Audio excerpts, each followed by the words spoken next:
Hello and welcome to another video by Rick Miracle, me, in my series Freemasonry and Satanism.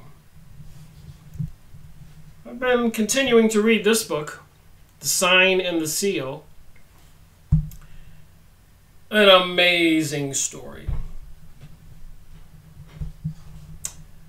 Where I left off on 181 part 4, the Israelites were attacking the city of Jericho.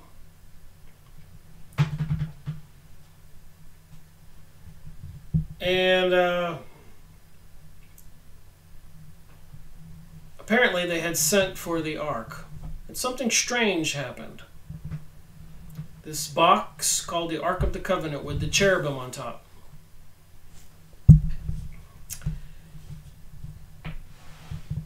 So the people sent to Shiloh, so that they might bring from thence the Ark of the Covenant of the Lord of Hosts, which dwelleth between the cherubim. So apparently God, their God, the Lord of Hosts, dwelleth between the cherubim, this Ark of the Covenant. And when the Ark of the Covenant of the Lord came into the camp, all Israel shouted with great shout, so that the earth rang. So they were attacking Jericho, and the Philistines were inside the city. Hearing this noise, the Philistines exclaimed, "What can this great shouting in the Hebrew camp mean?" And they realized that the Ark of Yahweh had come into the camp. At this the Philistines were afraid, and they said, "God has come to the camp." "Alas," they cried, "this has never happened before. Alas, who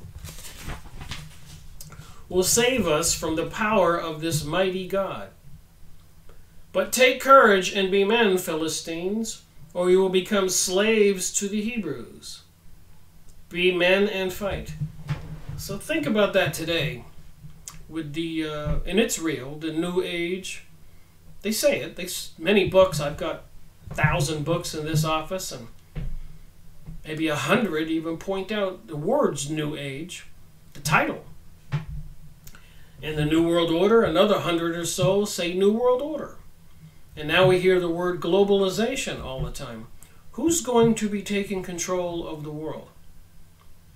As Prime Minister Sharon of Israel said in a heated argument in the Israeli Congress, "Don't worry about America.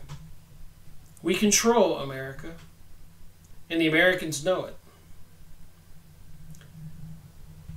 In 1913, when the Illuminati, the Zionist Jewish elite, secret societies, took over the Federal Reserve, created it in secret over the Christmas holiday at Jekyll Island, Georgia, with Senator Hyde and in cahoots with Woodrow Wilson, they controlled the USA money supply. 1913. 6 months later, in 1914, in June, they were able to start World War I. You don't think they needed one to do the other? The president before, Woodrow Wilson, had fought them in their attempt to get control of Palestine, to create the state of Israel, Zionism, control the world. There's books. This is series 181, part 5, and part 4 was the first part I did on this book. Part 1, 2, and 3 was on the Talisman, Sacred Cities and Secret Faith. Graham Hancock. Quite an interesting story. But before I begin, I want to talk about something else. Graham Hancock. I've been watching some Graham Hancock videos. Like I do in a lot of the books I read, I go watch the videos. And like I've said numerous times, you have to use discernment. You can't just pick up these books and say, well, this guy's should be trusted. I should believe everything he says. And they always throw a lot of truth in there with some deception. So I'm not trying to judge bad or good Graham Hancock, but I am listening. And I was watching this video and him speaking. The best documentary ever. Ancient Exopolitics. And the Supernatural Graham Hancock Live. Please pause this video, write that down. And off where my fingers are, those other videos that are recommended. This is part of the crazy stuff going on in the world right now.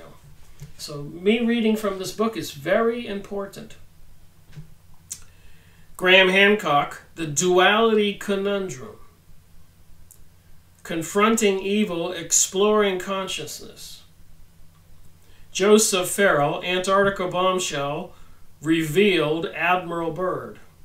The next video they recommend, The Best Documentary Ever, UFOs and the National Security State, Richard Dolan Live. Graham Hancock, 2018, interview January. And something, Smithsonian drops evidence of something strange. So in this video I've been watching, halfway through it, Graham Hancock says that he's been to Peru and he's taken ayahuasca, that's a drug like peyote, and 30 times. And he's visited the invisible reality. This other dimension, the place where the spirits dwell. What kind of spirits? It's the author of this material I'm reading who's published a lot of interesting books. But is it to change the paradigm? Is it part of this reprogramming of we people of the world with this new philosophy?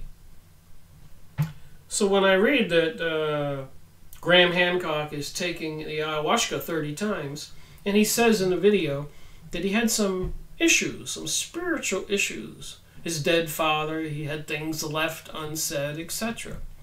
He said, but those issues were resolved when he took ayahuasca and visited the invisible reality. So I'm wondering, did he visit his dead father? Just saying, go watch the video, formulate your own thinking. It's important when I read this stuff, we all get everything in context. So a little bit about ayahuasca, however you say it, I'm probably saying it wrong. It's a vine down there in Peru. They mix with some leaves with another plant to make this drug that puts people in a trance so they can go see this other reality. And shamans all over the world have done this, and there's many books published about it. I've made videos from books about it, and I'll continue to do that because I'm trying to figure out what the heck, WTH, what the heck is going on in this world? Why do they want to destroy Christianity? What is this new mystery religion that everybody will have to swear allegiance to or die by being beheaded? And prior to that, some great catastrophe where they have a World War III, as Albert Pike wrote to his friend Mazzini in Italy, that would happen, and what would need to be required to bring about the New World Order. So anyways, one professor went down to Peru, met with one shaman who had an ability to paint, so he could go into a trance, take ayahuasca, and come back and paint what he saw. And so you got pictures like this.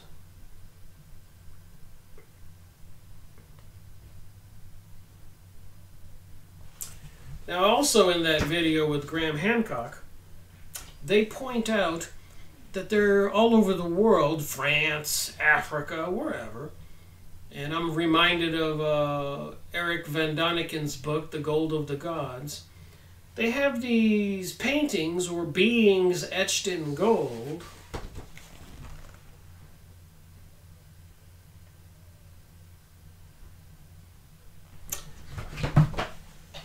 So apparently these people were using greater skills, like psychic abilities, to see this other realm that most of us today do not. And when they go into this other realm doing these drugs, this is what they see.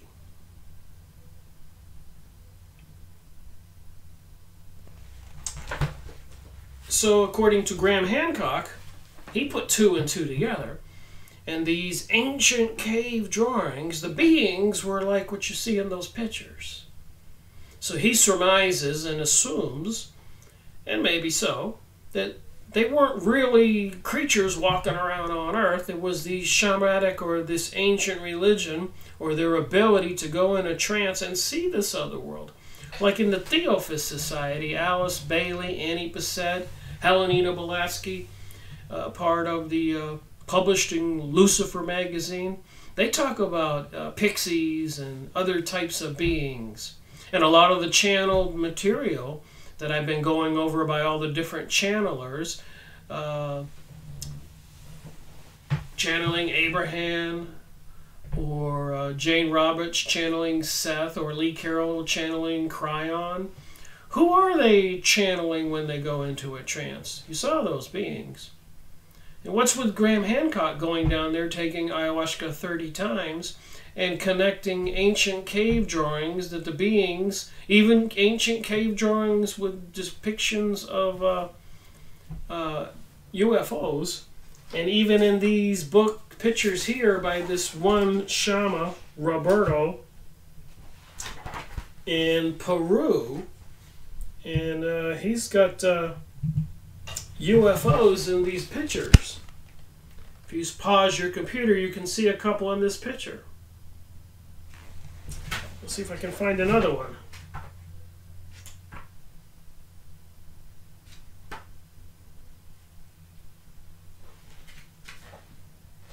Here's one that's pretty clear you can spot.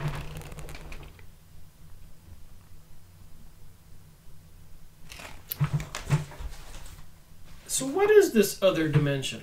What is with the Ark of the Covenant?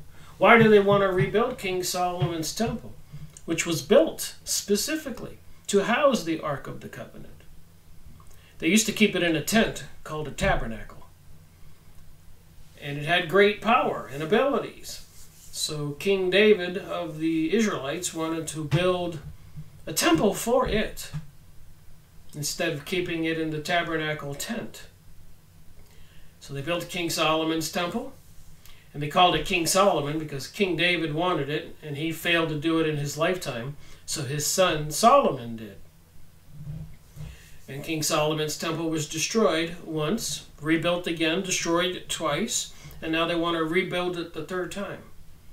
And this pretty much explains why they had World War I, World War II, 9/11, and so much more. Somebody wants to bring about this global order, and it has something to do with this mystery religion. Or there's some beings behind the scenes during these rituals that they have, telling these people what they have to do. Freemasons, Rosicrucians, Knights of Malta, Knights of Columbus, Illuminati, Zionist people, people into the witchcraft, people into these thousands of secret societies that are operating in our world. I've gone over this in the videos. So go watch the Graham Hancock video I just talked about. This is, a little bit of work here to try to find out what's going on. But you have to use your discerning mind. You can't just believe this stuff. The best documentary ever, Ancient Exopolitics and the Supernatural Graham Hancock. And those other videos. And all kinds of threats looming out there if you go watch videos on YouTube. Planet X, pole shifting, stock market collapse, world currency collapse, cashless society, microwave transmission system coming online, 5G, microwave network. And microwaves are dangerous to humans. They can kill us. And mind control, TV programming, movies, magazines, school systems, cartoons for children. It's just insane. And they were doing all these Hegelian dielectric incidents, false flags, shootings, bombings, 911. It's part of the programming. The people are going to beg for their own enslavement. And when they cause some kind of catastrophe, people will run for the FEMA buses to go to the FEMA camps. But you'll never come out again unless you swear allegiance to some deity. It's all part of prophecy.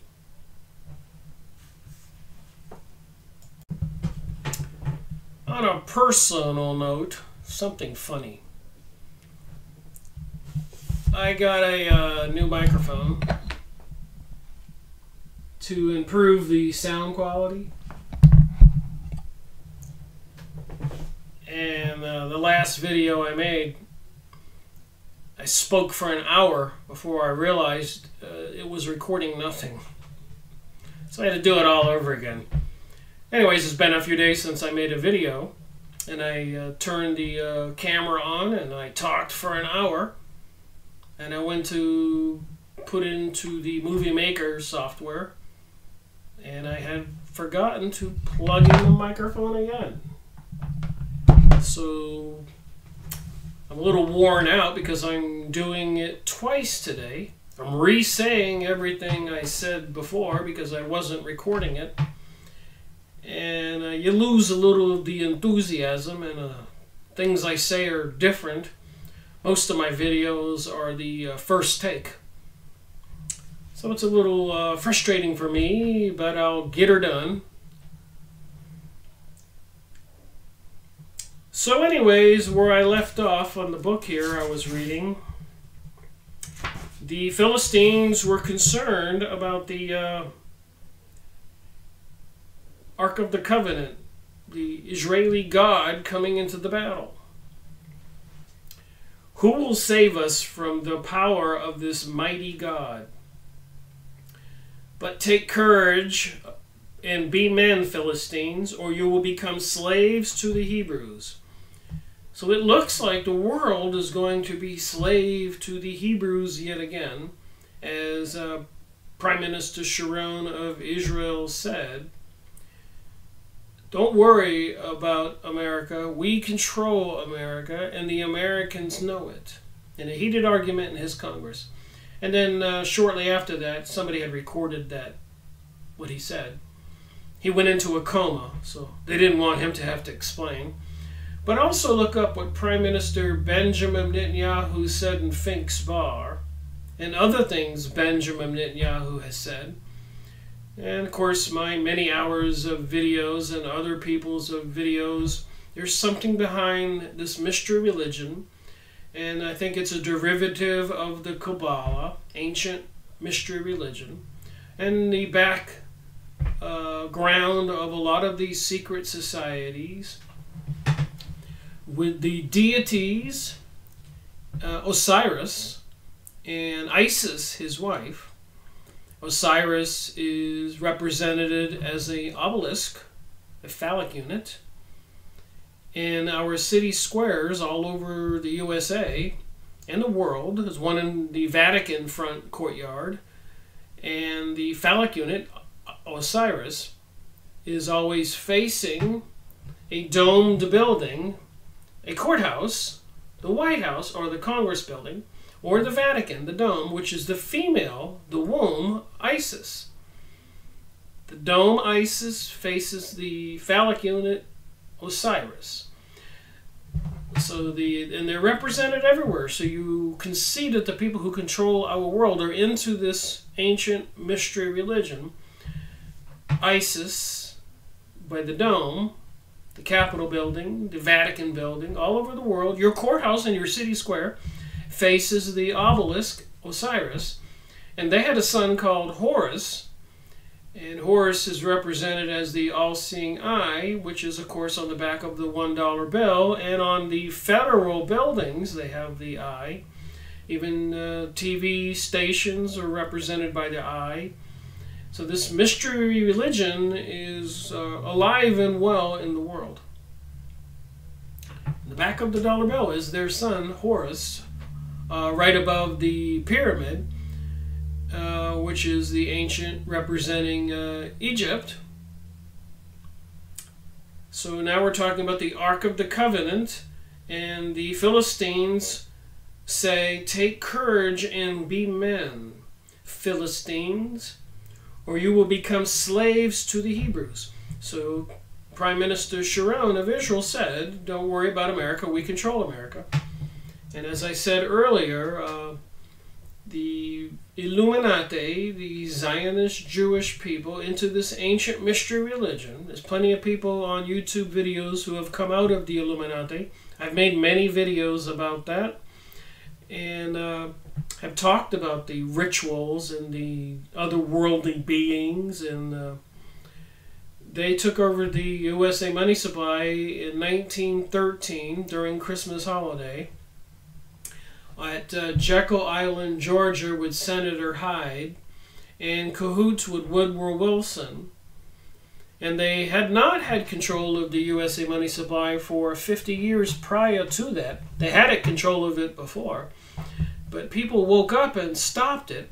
And in the interim, the 50 years they did not have control of it, several USA presidents were poisoned, assassinated, some survived. It was a bitter battle to control the USA money supply.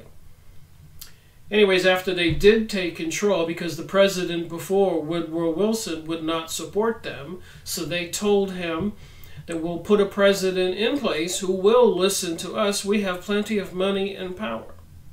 And then we got Woodrow Wilson. And then 6 months later, they started World War I. And they had the Balfour Agreement, where Britain was losing the war with Germany. And Americans were largely supporting Germany. World War I now, not Hitler. Remember, we had declared independence from Britain. Anyways, Britain was losing the war, and Germany was being gracious and willing to let bygones be bygones and let's stop the war. But the Illuminati, elite Zionist Jewish people, banksters, had other plans. They said, wait a minute, Britain, you don't have to lose this war. We can get America into the war because we control Woodrow Wilson. And we control the Federal Reserve, the USA money supply. And we'll turn the tide. Don't give up yet. And in Germany, the Jews living there were living large. They were doing great. They had fled Russia. They had found a homeland. They had found a utopia. But they were ordered to betray Germany. World War I. So now they have control of the USA money supply in 1913. And in 1933, 6 years before World War II, they had bankrupted the USA. USA has apparently been operating in bankruptcy ever since. They control it. We have financial controllers, but we the people don't know it, according to many videos on YouTube. So there's a lot going on, so you got to believe what's going on now is going to be detrimental to us all. And you watch the YouTube videos with all the catastrophe threats looming, pole shift, planet Nibiru, and UFOs, aliens, stock market collapse, biological plagues, bringing online the 5G network, microwave transmission system, mind control, programming, TV shows, movies, cartoons for children, gun shootings, bombings, and so much more. The paradigm shift is well underway, and it's controlled. But who's controlling it and why? So back to the book and this story about the Israelites bringing the Ark of the Covenant into this battle with the Philistines. But there is a strange outcome on this battle. But the Philistines were warning everybody, be courage and be men, Philistines, or you will become slaves to the Hebrews. And I guess I could say now, clearly, please, I'm speaking to people all over the world to be aware of this globalism. As it says in this book, take courage and be men. And I'll just change the words here a little bit. Or you will become slaves to these people of the mystery religion. And not all Jewish people are in on it. So anyways, battle was joined again, and to the utter astonishment of all concerned. So now the battle began, and there was a upset. Israel was smitten, and they fled every man into his tent. And there was a great slaughter, for there fell of Israel 30,000 footmen, and the ark of God was taken. 30,000 footmen in this story. This was truly a catastrophe. Never before had the Israelites suffered defeat when they had carried the ark into battle, and never before had the ark itself been captured. Such an eventuality had been unthinkable, unimaginable, and yet it had happened. As the Philistines bore the relic triumphantly away, a runner was sent to carry the bad news to Eli, the high priest, who had remained behind at Shiloh. And lo, Eli sat upon a seat by the wayside watching. Now Eli was 98 years old, and his eyes were dim that he could not see. And the man said unto Eli, I am he that came out of the army, and I fled today out of the army. And he said, What is there done, my son? And the messenger answered and said, Israel is fled before the Philistines, and there had been a great slaughter among the people, and the ark of God is taken. When he mentioned the ark of God, Eli fell backward off his seat. His neck was broken, and he died, for he was old and heavy. And his daughter-in-law was with child and near her time. When she heard the news that the ark of God had been captured, she crouched down and gave birth, for her labor pains came on. The child thus born was called Ichabod, meaning, Where is the glory? A curious name was chosen, the Bible explained, because the mother had given vent to a great cry of grief when she had received the information about the loss of the ark.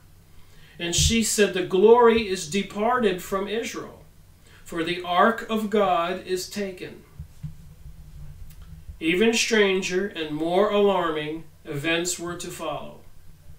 So you got this box, the Ark of the Covenant, apparently where they put the 2 stones with the 10 Commandments from God, lined with gold, with the gold top, a throne, and 2 cherubims sitting on the top of it. And apparently it was very powerful. And you could go, these priests could go talk to it, and a cloud would appear between the 2 cherubim and talk to people and give them instructions on what to do. So now that the Philistines have the ark, listen to this. When the Philistines had captured the ark of God, they brought it before Ebezer to Ashdod. From Ebezer to Ashdod. Taking the ark of God, the Philistines put it in the temple of their deity, Dagon, setting it down beside the statue of Dagon. So their deity was Dagon. Wasn't Dagon the deity with the that the Pope represents with the hat that looks like a fish? Go look up Dagon on Yahoo image site, Dagon, and see the pictures, and there's links to different websites. So they put the Ark of the Covenant next to a statue of their god, Dagon.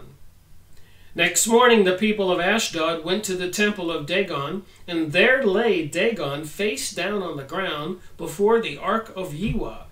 So the god that was in the Ark of Yahweh apparently pushed old Dagon over. They picked Dagon up and put him back in his place. But early next morning, there lay Dagon, face down again upon the ground before the Ark of Yahweh. And Dagon's head and 2 hands were laying severed from the threshold. Only the trunk of Dagon was left in its place. This is why the priest of Dagon, and indeed all who entered Dagon's temple, do not step on the threshold of Dagon in Ashdod to this present day. Wow, people today still have a deity called Dagon. According to this book, Graham Hancock. The hand of Yahweh weighed heavily on the people of Ashdod and struck terror into them, afflicting them with tumors in Ashdod and its territory. So now the Ark of the Covenant is afflicting tumors over all these people. And remember, Moses inflicted plagues on the people of Egypt in his effort to free the Israelites, the Hebrews, from the control of the Egyptian Pharaoh. So what kind of deity is out there? You think we ought to be aware of these stories and put two and two together with what's going on in our reality now?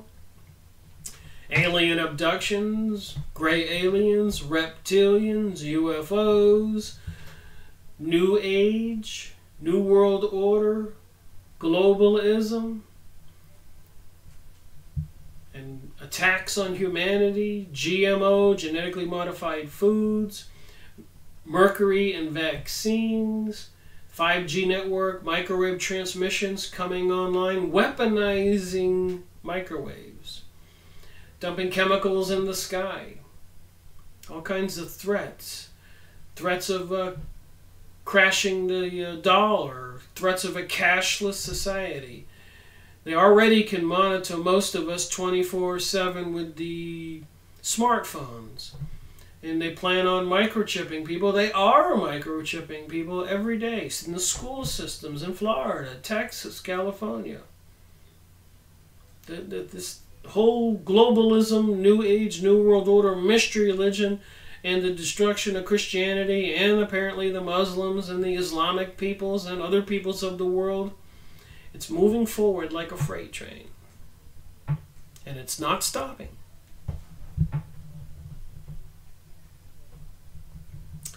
So when the men of Ashdod saw what was happening, because they had the Ark of the Covenant, the people were getting tumors and all this other stuff.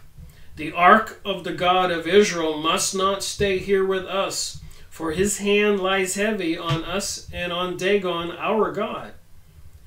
So they summoned all the Philistine chiefs to them and said, "What shall we do with the Ark of the God of Israel?" So is the God of Israel, and the Israelites, the Zionists, the elite Jewish bankster people, Illuminati and others of the secret societies, trying to rebuild King Solomon's temple, which was built to house the Ark of the Covenant, is that God, this Yahweh, our God of the world, the Father of Jesus? I think not. Remember, it was the elite Jewish people who were threatened by Jesus, even though it was prophesied he was coming, and they had him crucified. Back to this story. So they decided the Ark of God of Israel must go to Gath, G-A-T-H. So they took the Ark of God of Israel to Gath. But after they had taken it there, the hand of Yahweh lay heavy on that town, and a great panic broke out. The people of the town, from the youngest to the oldest, were struck with tumors that he brought out on them. They then sent the Ark of God to Ekron. And when it came to Ekron, the Ekronites shouted, "They have brought us the Ark of the God of Israel to bring death to us and our people." So with this globalism, New Age, New World Order, the rising of Israel, as Prime Minister Sharon said, don't worry about America, we control America, and Americans know it. And with all these activities, false flags, Hegelian dialectic, causing one thing so you can do another, like bombings and shooting, and even the politicians recently, this is February 17th, 2018, the other day, they were already shouting, we need to get gun control in America. They're doing it on purpose. They have a plan. And some of the things I'm reading here were the Philistines saying, being brave and fight, or we're going to be slaves of the Hebrews. And I'm saying today, we all need to be brave and fight, or we're going to be slave to these people of the mystery religion, who apparently worship Osiris, with the obelisk in our city squares, Washington Monument, facing the Capitol building. And the Capitol building and all our courthouses with domed tops representing Isis. And their son Horus, representing by the all-seeing eye, on federal buildings and on the back of the $1 bill. It's obvious. Look at the Emmys and Grammys and Super Bowl halftime shows. Just like in the Indiana Jones movies. These rituals to these deities, these beings. And then I just showed you the pictures from the shamans, like in Peru, where they go into a trance and they see these beings, this other reality, these beings,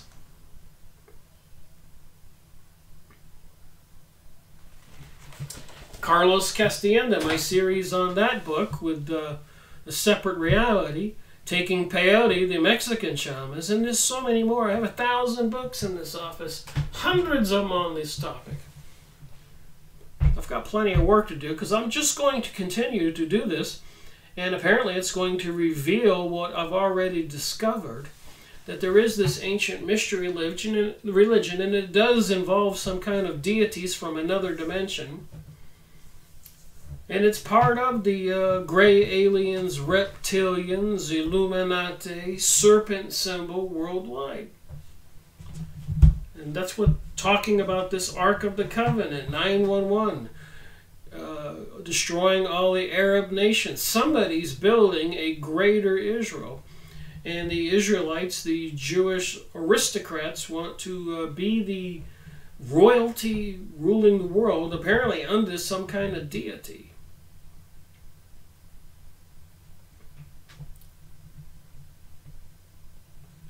All right, they summoned all the Philistine chiefs and said, send the ark of the God of Israel away. Let it not bring death to us and our people. For there was mortal panic throughout the town. The hand of God was very heavy there. The people who did not die were struck with tumors, and the wailing from the town went up to heaven. So what are they going to do to cause a catastrophe now? 2018. There's all kinds of fear videos on YouTube. To cause the wailing from all over the world up to heaven. What do you think? Should we pay attention to the Bible? Should we pay attention to the Emmys, Grammys, Super Bowl halftime shows, the Swiss tunnel opening, the Eurovision, like the American Idol program ceremony, where Conchita Wurst wins? And again, you get the feminine and the masculine. Conchita means a female part. Wurst means a male part. It's a sausage. Singing the song, The Phoenix Rising, which has the words in it, "You Can't Stop Us." And in the Swiss tunnel opening, they had little demons dropping from the sky.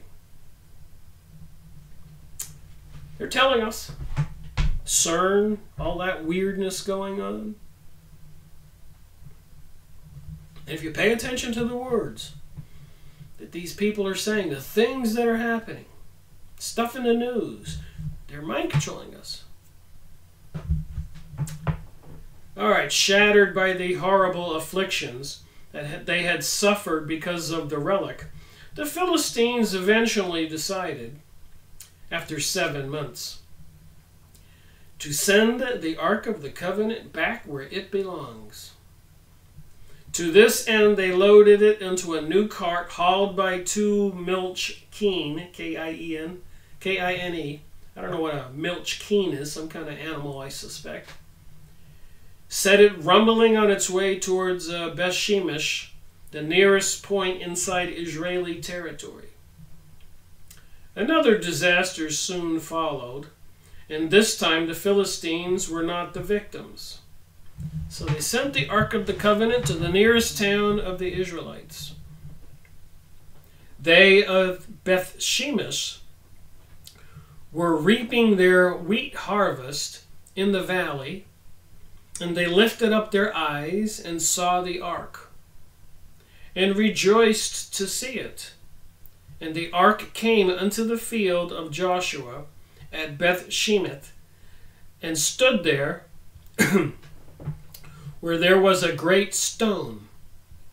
And the men of Beth Shemesh offered burnt offerings and sacrificed sacrifices the same day unto the Lord.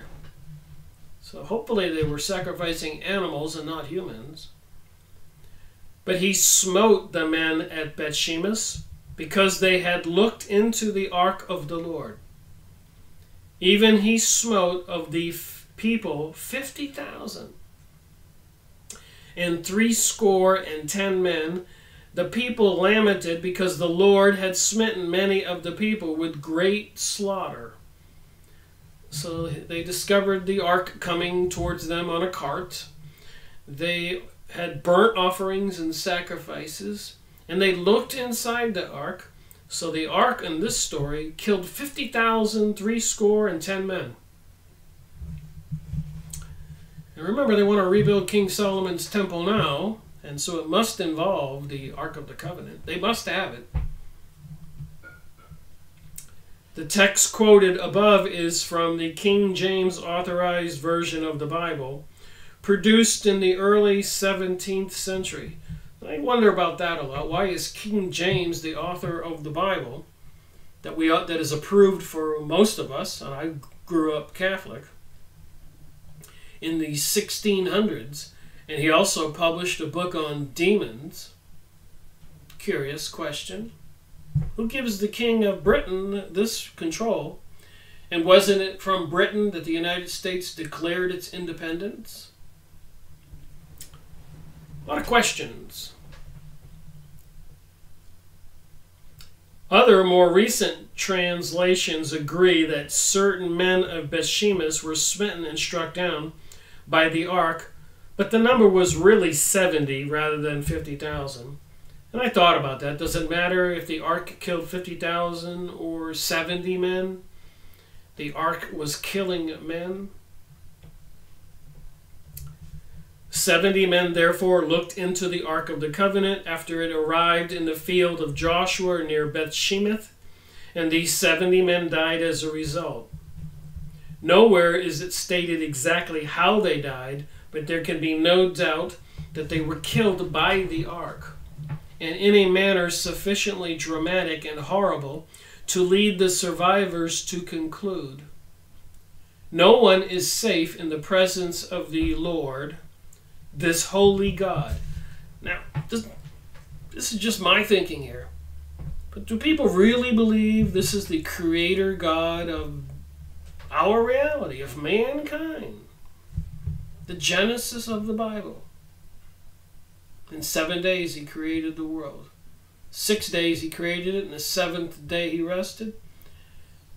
And is this God inside this box and doing these things? This God of the Israel today, who is relentlessly causing destruction, wanting to rebuild King Solomon's temple, working towards that aim?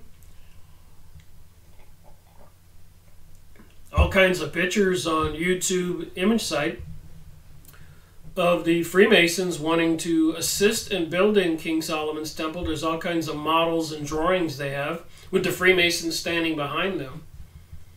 So I have come to the conclusion the Freemasons, Illuminati, Zionists, even the elite of the Vatican and all that, they're all into this ancient mystery religion, and they're deceiving the rest of us, and they intend to enslave the world. And there is an effort to depopulate much of the people. They think there's too many of us, which I think is a bunch of craziness. But they've been working and saying these things for 100 years or longer. So what do you think? What was that famous German leader who said, if you tell a lie and tell it big enough and long enough, everybody will believe it? Meanwhile, most people are zombies and don't even care that they're dumping chemicals in our sky and bringing us the 5G microwave transmission network. When I worked at a major aerospace company for 10 years near the Kennedy Space Center, I have an electronic technician degree. You know, when you walked around the complex, there were huge dishes, microwave dishes, and there were large signs that said, "Beware, very dangerous." The government knows that transmissions of microwaves are dangerous. Even on ships, military battleships, people who walked too close to a microwave transmitter would get zapped and killed. Now they're talking about directed energy weapons and more. What are we to believe? Well, back to the book. If you've been watching my videos, you know I can ramble on. The first hour of me making this video, I wasn't recording any sound. Rather frustrating, so I just started all over again. At this point, suddenly and rather mysteriously, so they wanted to get rid of the ark. A group of Levitical priests arrived, took down the ark of the Lord, and carried it off. Not to its former home at Shiloh, but instead to a place called Kirith Jearim, where it was installed in the house of Abedam on the hill. So they found a new home for the Ark of the Covenant. On that hill it remained isolated and guarded for the next half century or so, 50 years.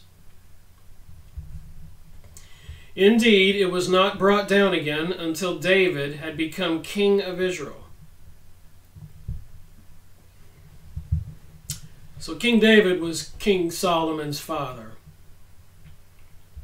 A powerful and headstrong man, he had recently captured the city of Jerusalem.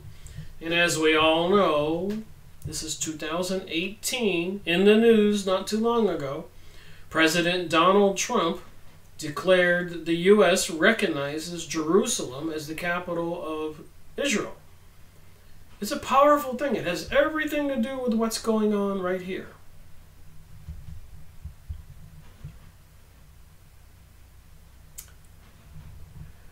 Now, it was his intention to consolidate his authority by bringing up to his new capital the most sacred relic of his people. The date would have been somewhere between 1000 and 990 BC, so about 3,000 years ago. This is what happened. They placed the Ark of God on a new cart and brought it from Abedin's house, which is on the hill. Uzad and Ahio, A-H-I-O, were leading the cart. Uzad walked alongside the Ark of God, and Ahio went in front. When they came to the threshing floor of Nikon, I think threshing floor is where they throw wheat on the floor and they smash it all up, threshing. Uzad stretched his hand out to the Ark of God and steadied it as the oxen were making it tilt. So there were probably some stones on the ground on the threshing floor. And as the oxen were carrying the ark, it started to tilt.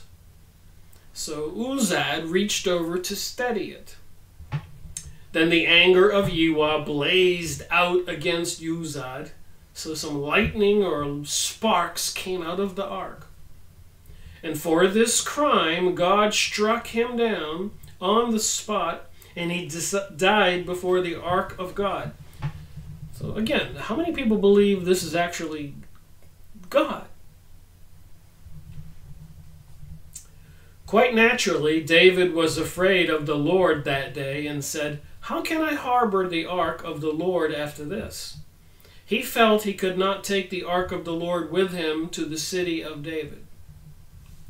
Instead, he turned aside and carried it to the house of Obed-Edom of Gittite.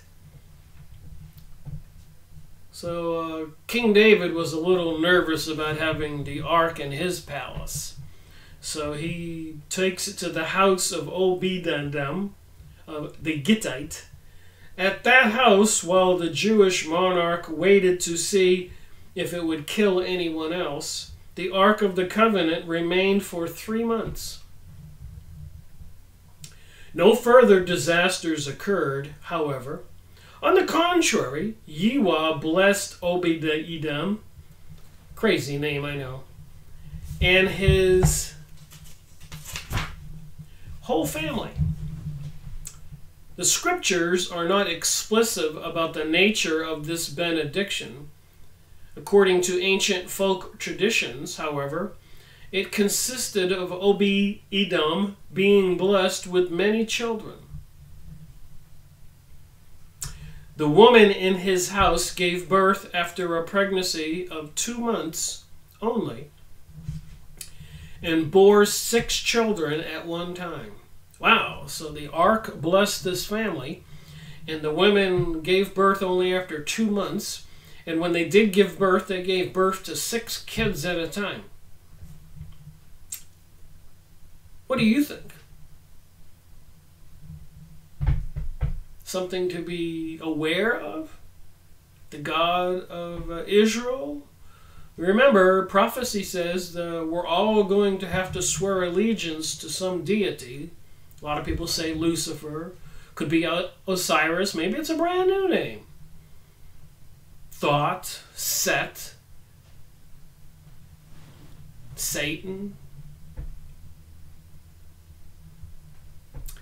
And if you don't swear allegiance, apparently the U.S. government, for example, has purchased 30,000 guillotines. I think it's 30,000. Why would they need all those guillotines? And according to Noahic law, blasphemy shall be punished by beheading. And apparently they secretly passed Noahic law instead of the Bill of Rights and the Constitution, behind the scenes.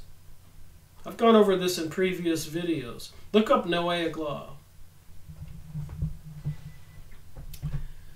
Alright, so the Bible takes up the story again as follows. It was King David saying, "The Lord had blessed the house of Obed-Edom, and all that pertaineth unto him." So if you were the King David of the Israelites, and you wanted your house or your kingdom to be blessed by this God of this box, Yahweh, you would want the Ark of the Covenant. So David went and brought the Ark of God from the house of Obed-Edom into the city of David with gladness.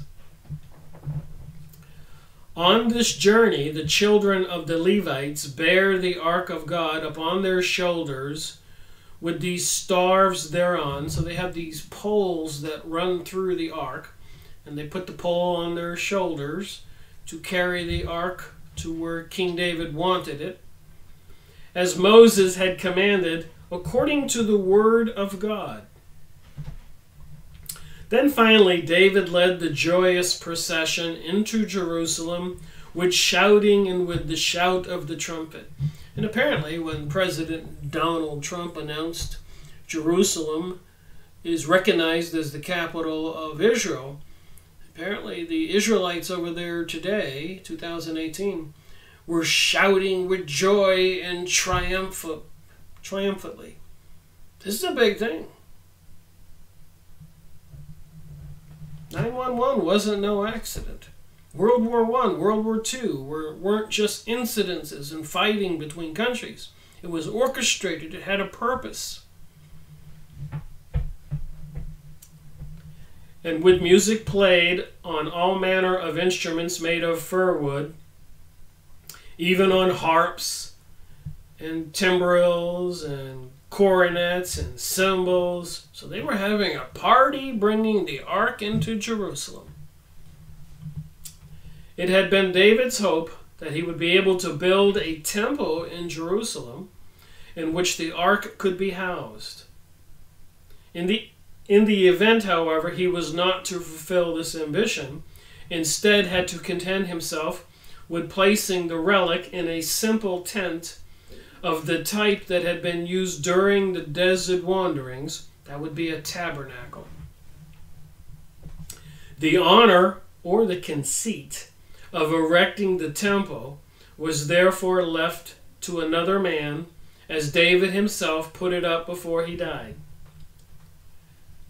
As for me, I had it in mine heart to build an house of rest for the ark of the covenant of the Lord. This is what King David said. And had made ready for the building. But God said unto me, Thou shalt not build a house for my name. Solomon, thy son, shall build my house. So the God of the box, the Ark of the Covenant, is speaking to build his house. And again, I don't want to keep repeating myself. But go look on Yahoo image site and look up King Solomon's temple.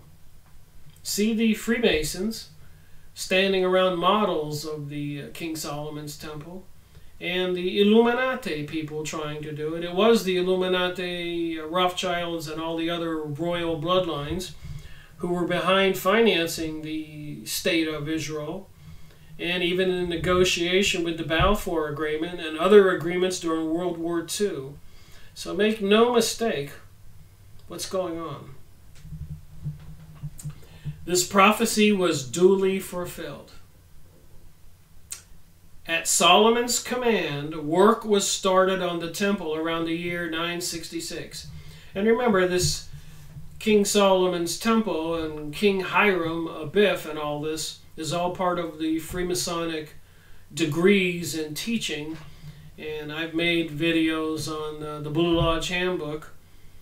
I think it's series 62, 12 two-hour videos. Made a lot of videos on these issues. And was completed rather more than a decade later, probably around 955. So it took them 10 years to build this King Solomon's temple. Then when all was done, the Holy of Holies, a place which the Lord had ordered should be utterly dark, was made ready to receive the precious object that it had been built to contain. So what do you think? As a Christian or Muslim or Buddhist, Hindu, whatever religion, do you think this is our God?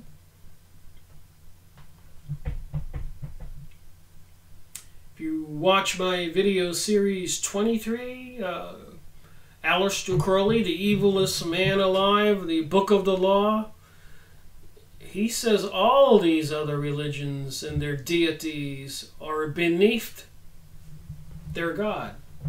So who would the evilest man alive's God be? Why would the Hebrews be cast out or exiled of different countries for thousands of years? What is going on? Something's going on, and it has everything to do with the New Age, New World Order, globalism. Make no mistake, there are powerful forces in the background orchestrating this little party to change the whole world, to depopulate the planet and enslave the peoples, the humans. The age of Aquarius is upon us. Luckily for me and people who want to read the New Testament, Jesus knew this was coming and said, "He who believes in me shall be saved." So I believe that. I don't think you can fight this. You can only fight it with your thinking and your behavior. None of us are perfect. The gun shootings are not going to stop. The people will beg for all the guns to be removed. Then the real party begins. We have nothing to defend ourselves with. Apparently the Constitution is not in control right now. It's the bankruptcy laws in 1933. And these other people control the Federal Reserve. They crashed the system 8 or 9 times in the last 100 years, fleecing all the money from we the people every time. The whole system is controlled by evil forces. I think a lot of people will agree with that. So back to this Ark of the Covenant. I always wanted to know a little bit about the Jewish people's religion. And not all Jewish people are a part of this. And remember, Jesus was a Hebrew. So all of us Christians believe that a Hebrew, Jesus, was the Savior. So we can't be anti-Semites because the deity that we believe is Hebrew. And of course, the Egypt and all of that places over there overseas is the cradle of civilization. In one way or another, we're all from there.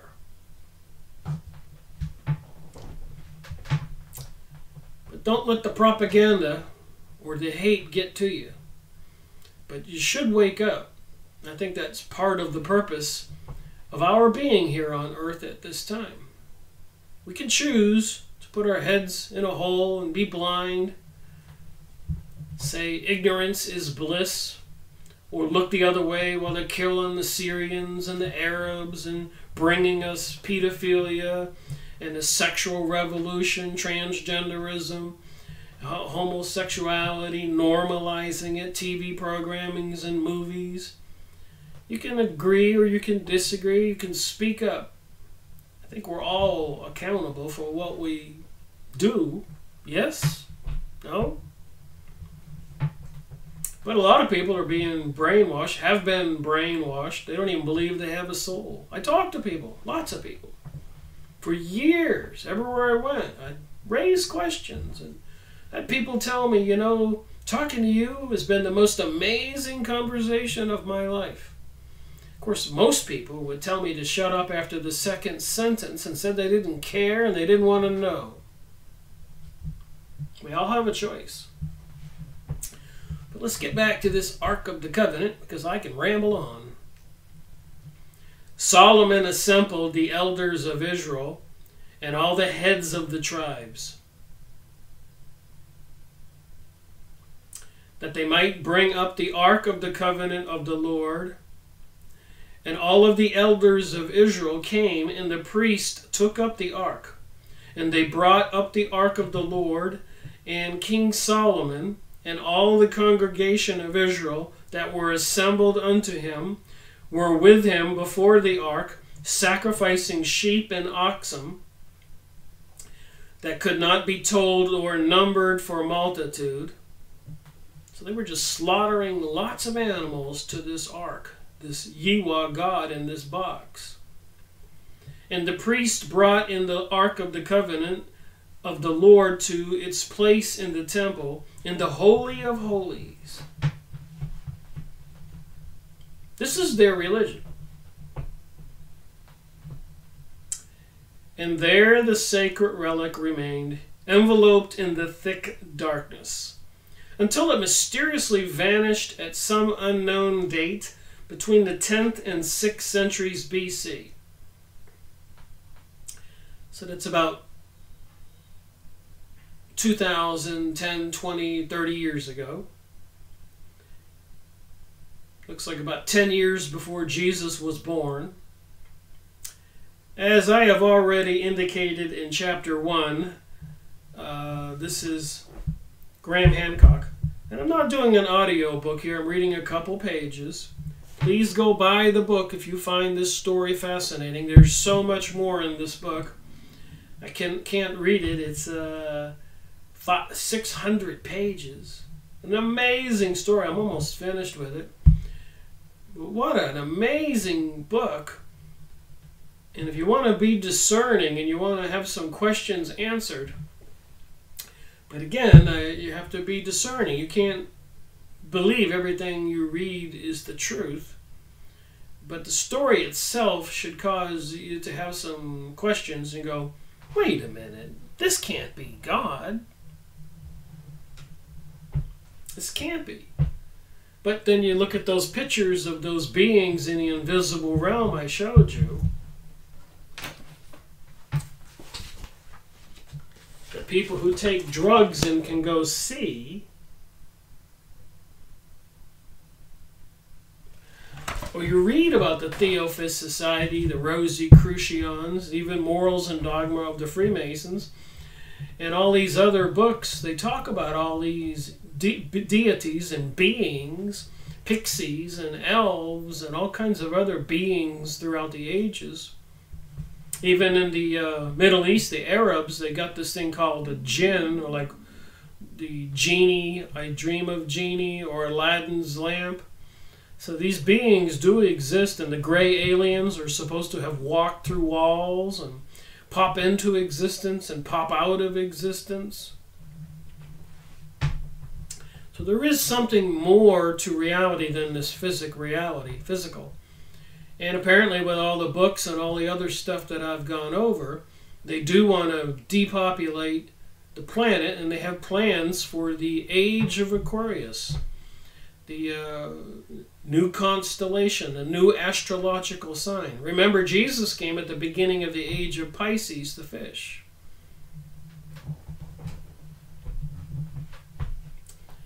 Some people think this is an amazing time to be alive and to witness what is going to happen. All right, back to the book. So the ark remained for 10 or 6 years. As I have already indicated in chapter 1, absolutely no explanation exists for its disappearance, which scholars regard as one of the great unsolved riddles of the Bible. Almost equally puzzling, however, are the awesome powers that it seemed to have possessed in its heyday. Powers portrayed in the Old Testament as stemming directly from God. So let me read a little bit of this information, and maybe we could use our own common sense minds and agree on something. Who do you think God is?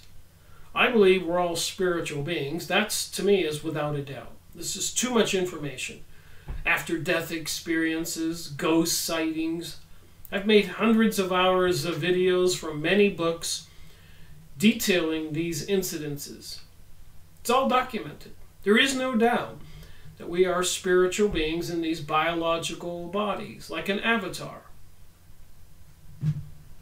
Why are we here? Therein lies the question. We all have a choice.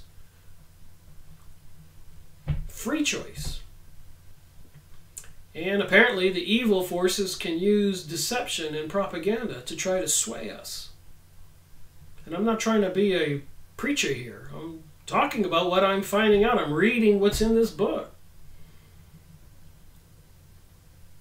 All right, in trying to understand the ark, I find myself returning again and again to the perplexing issue of these powers. What could have accounted for them? It seemed to me that there were 3 possible answers. This is Graham Hancock. Please go get this book. I don't want to do an audio book. I'm reading only a couple pages. A lot of these books, all these books behind me. 200. I'm up to series 181, part 5 here. Some of these books behind me, like the Blue Lodge Handbook for the Freemasons, I made 12 2-hour videos. Some of these books I made 6 2-hour videos. Morals and Dogma, maybe 8 or 9 2-hour videos. Books on psychic abilities, UFO, aliens, New Age, New World Order, conspiracy theories. Little by little, I'm pursuing WTH, what's going on. So Graham Hancock says, what is this? Number 1, the Old Testament was right. The ark was indeed a repository of divine energies, and these energies were the source of the miracles that it performed. So if you call killing massive amounts of people a miracle, I guess, wherever these divine being or beings are, killing 50,000 people or smiting whole cities and bringing down castles, I don't think is what God would do. the father of Jesus. Number 2, the Old Testament was wrong. The ark was just an ornate casket, and the children of Israel were the victims of a collective mass hallucination that lasted for several hundred years. Well, I've shown you pictures that shamans have painted and gone over other books, and shamanism has been around a long time. A person who is a shaman, who learns how to use these magical powers or access this invisible reality for the betterment of mankind or their village or city. But apparently some people, when they learn these powers, can use them for evil. Then we call it sorcery or witchcraft. And magicians were always advising kings and queens, and they generally had a lot of this secret divine mystery religion knowledge. Number 3, the Old Testament was right and wrong at the same time. The ark possessed genuine powers, but those powers were neither supernatural nor divine. On the contrary, they were man-made. All right, continuing, I'm going to read a little more and probably end this video in under 2 hours, as I did waste the whole first hour speaking away, looking at myself in this camera, with no audio being recorded. Can you imagine how frustrating that would be? It's the second time I did that. All right, Graham Hancock says, I looked into all 3 options and concluded that I certainly could not accept the first unless I was prepared to accept that Yahweh, the God of the Israelites, was a psychopathic killer, or a kind of malign genie who lived in a box. Remember I mentioned the jinn of the Arabs, the genies? There's more to reality than we all know. I think most people will agree on that. All right. Nor could I accept the second, primarily because the Old Testament,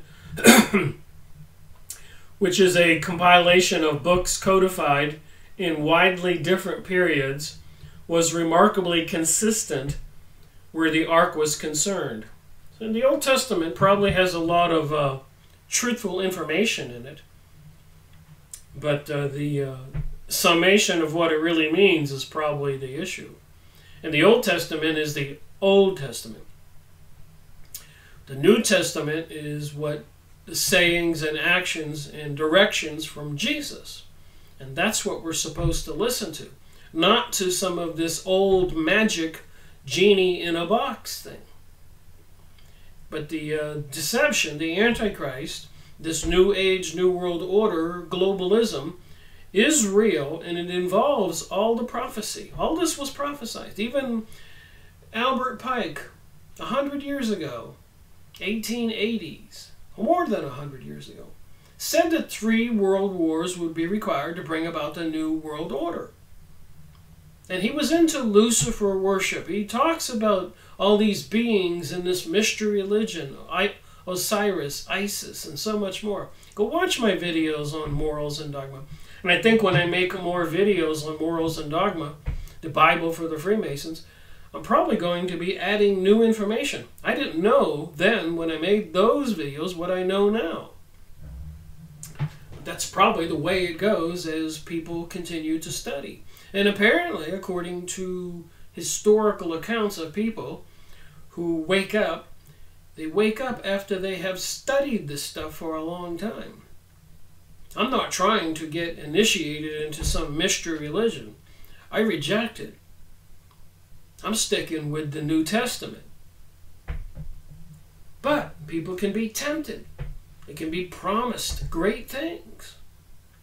But again, I'm reminded that I'm a spiritual being in this biological body, and we don't get off this planet alive. Our spirits go somewhere when we're done. All right, so back to the book here.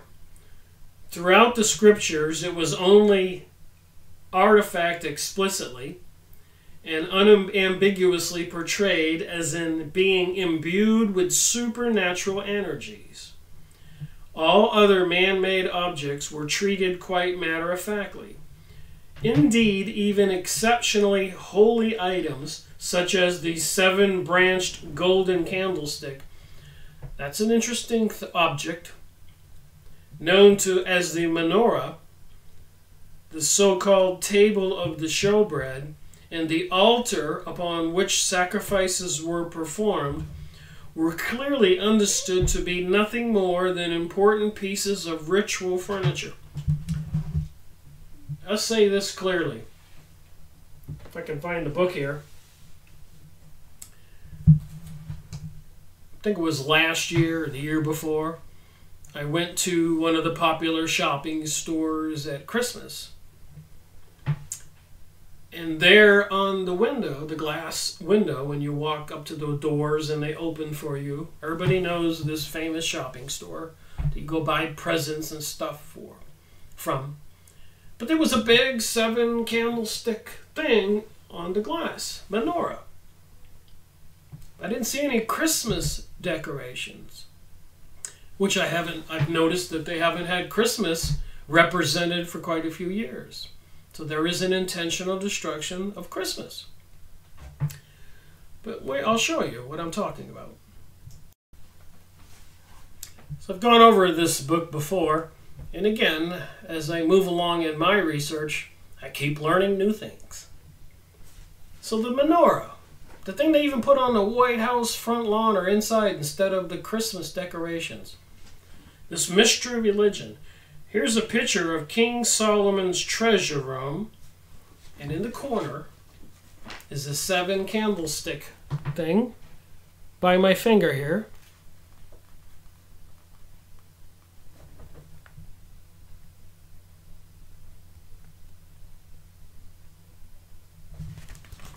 So to me it is part of the, you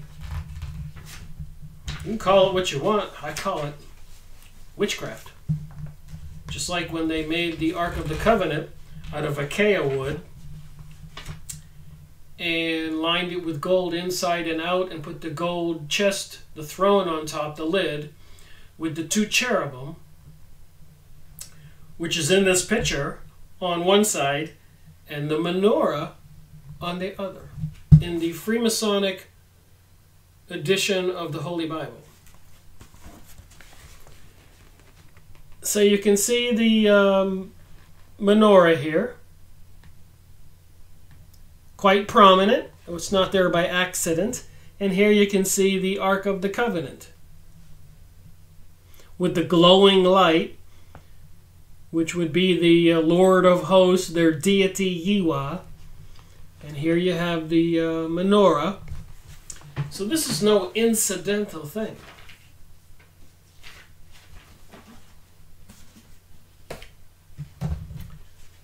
So what is it with this reality? So they're talking about the menorah here, Graham Hancock is on this page.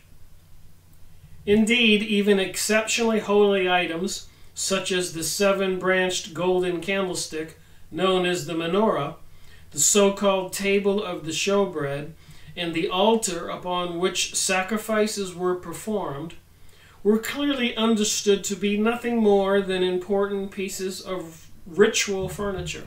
So the menorah is a piece of ritual furniture. It's part of this mystery religion. The ark was therefore quite unique, unrivaled in the special reverence accorded to it by the scribes, and matchless in the awesome deeds attributed to it throughout the lengthy period in which it completely dominated the biblical story. Moreover, its alleged powers showed few signs of having fallen victim to the imaginative literary embellishment. So they don't think, he doesn't think, Graham Hancock, and neither do I, that all this stuff in the Bible is imaginatory literary embellishments. On the contrary, from the time of its construction at the foot of Mount Sinai until its sudden and unexplained disappearance, hundreds of years later, it continued to exhibit the same spectacular but limited repertoire. Thus it continued to lift itself, its bearers, and other objects around it off the ground. It continued to emit light. It continued to be associated with the strange cloud that materialized between the cherubim. It continued to afflict people with ailments like leprosy and tumors. It continued to kill those who would accidentally touch or open it. Significantly, however, it exhibited none of the other marvelous characteristics that one might have expected if a mass hallucination had been involved, or if a great deal of fiction had been allowed to adulterate the record. For example, it did not make rain. It did not turn water into wine. It did not resurrect the dead. It did not drive out devils. And it did not always win the battles into which it was taken, although it usually did. So this Ark of the Covenant that was put in King Solomon's temple. King Solomon's temple was built for that purpose. King Solomon's temple was once destroyed. Second time it was rebuilt. It was destroyed the second time. The Freemasons have made many renderings and models, and even in the Freemasonry Holy Bible I just showed you, they have all kinds of directions and instructions on how to build the new King Solomon's temple. And part of that prophecy is that the Israelites have to regain the Middle East, and they're supposed to dominate the world and rule humanity as slaves. And people are just letting this proceed forward. Events like 9/11 and whatever incident they'll do to create World War III. I was even watching a video the other day, believe it or not, that said World War III will only be 2 or 3 weeks, but more people will be killed in those 2 or 3 weeks than of any other war in history. And then after that event, what are they going to do? Nuke the planet? Release a plague? Fake a Nibiru Planet X passing pole shift? What? I'm going to read a little bit more here. In other words, throughout its history, it consistently behaved like a powerful machine that had been designed to carry out certain very specific tasks, and that only performed effectively within its design parameters. Although even then, like all machines, it was fallible because of defects in its construction, and because it was subject both to human error and to wear and tear. And I'm reminded of Nikola Tesla with his towers that he built, the transmitters and all the arcing energies. What a powerful machines that he did build. He even said he could tear the planet in half with his machines emitting these energies and vibrations. He even put one of the small machines on a steel building under construction downtown New York City, and it started vibrating. And he had to rip it off the building because the building was getting vibrating so much that it really was going to be torn apart. But what's most fascinating about that story is Nikola Tesla said he was not the genius. He had visions, and he saw things, he dreamt things, he heard things. These beings from the other side gave him this information.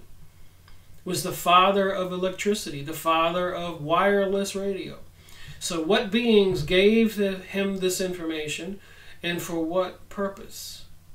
To bring us to where we are today, with the 5G microwave transmission network coming online, that can zap we the people like a bug zapper. Look at all the things they've done with World War I, World War II. How many years ago was it that Nikola Tesla was alive? It was back then.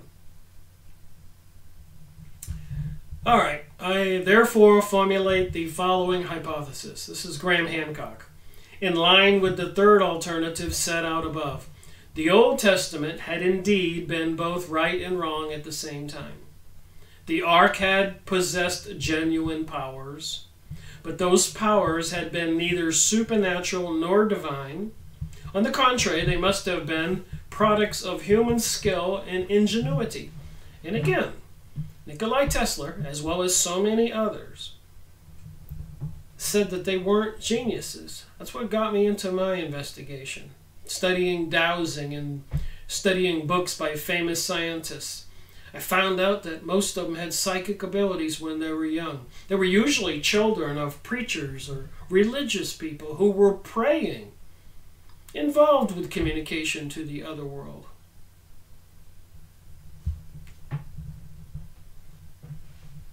So what's the other world trying to do to this world now?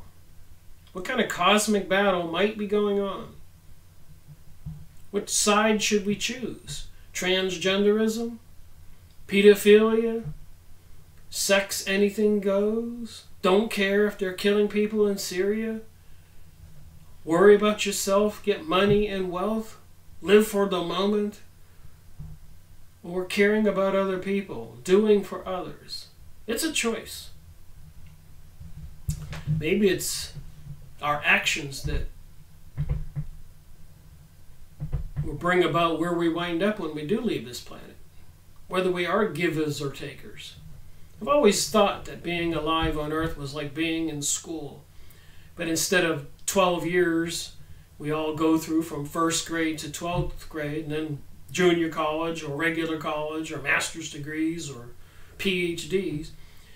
Maybe this school is a lifelong school of 50, 60, 70, even 100 years for some people. Just seems there is something to think about.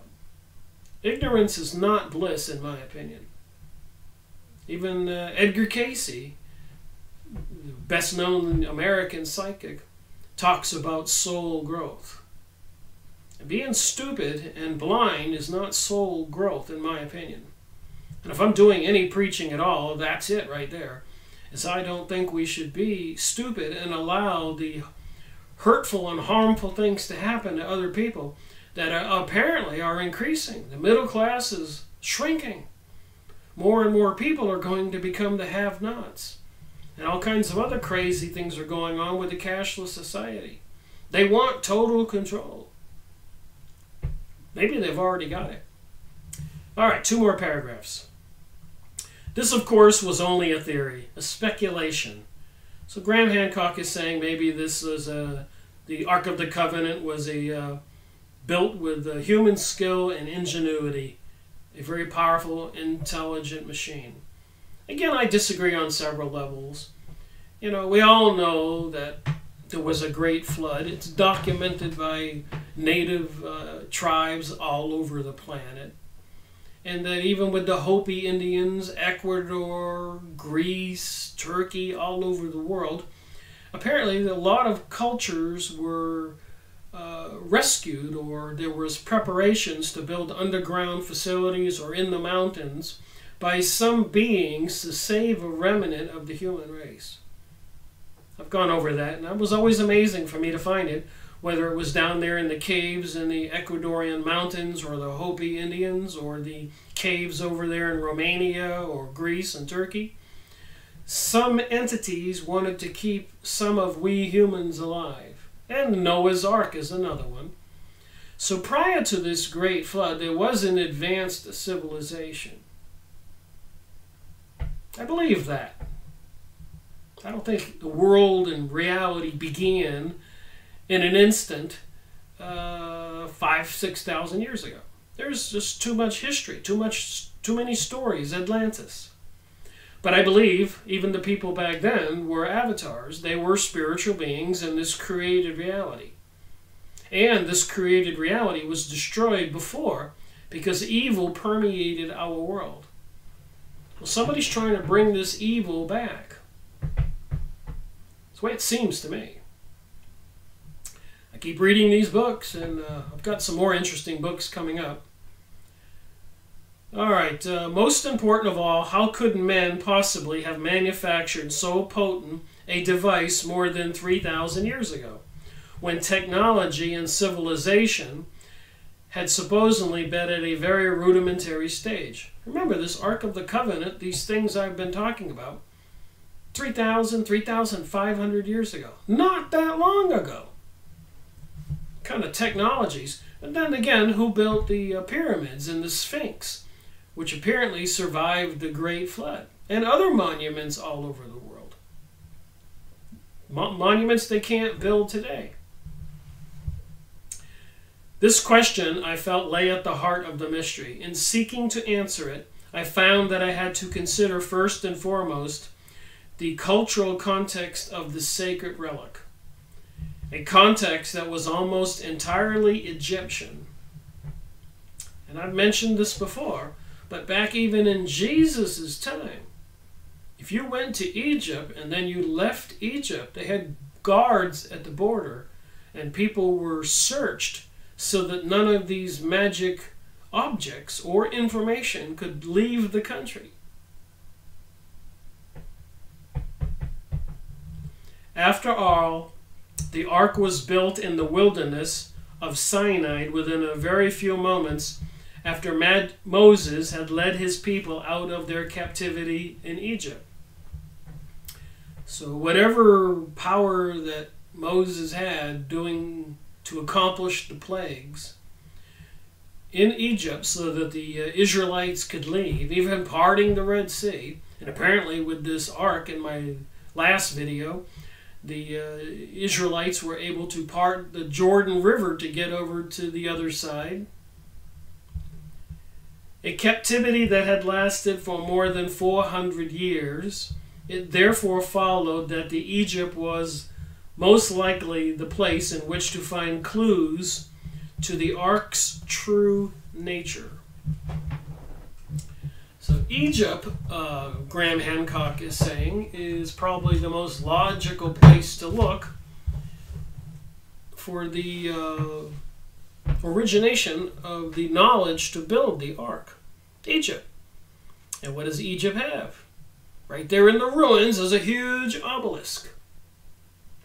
And on the hieroglyphics is Thoth, is Osiris, is Isis, is Horus. All these symbols in our city squares, in our capitol buildings, in the back of the US $1 bill. So 911 is understandable. They had to get the people's opinion all over the world to destroy all those countries in the Middle East. Iraq, Afghanistan, Egypt, overthrow, kill the president, Tunisia, Libya, all of them. North Africa. And they accomplished that with 911.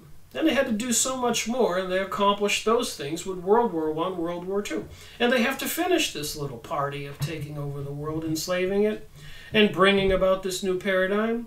And they have to bring us, as prophesied by Albert Pike, World War III, and biblical prophecies. Look into this stuff. I'll be looking into it again and again and making more videos. And again, it's painstaking work.